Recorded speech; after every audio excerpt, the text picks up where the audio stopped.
it just felt like he really cared about me. Sheanna was 14 when she met the scout leader that she says groomed and abused her. He seemed like a really good leader, a nice person. He noticed a lot of things about me that most people just overlooked.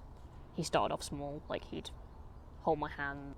Eventually he asked me if I wanted to kind of stay over at his house. A couple of weeks later I went over again, and that time he sexually assaulted me and raped me. It started when I was 14. I had my birthday, turned 15, and it went on for a couple of months after that.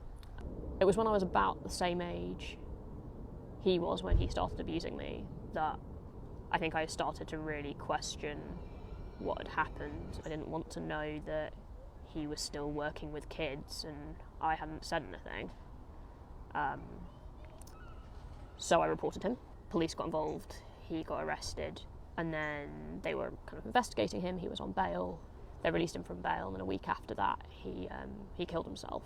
The Scout Association didn't want to say what he'd done, and that meant that any other kids he'd had contact with, their parents, like none of them knew.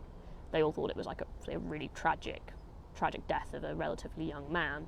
Sheanna has now started a campaign called Yours in Scouting to collect the testimony of people who've been abused in the Scouts. She's calling for major changes to the Scouts' child protection policies, including the introduction of paid safeguarding leads and regular inspections.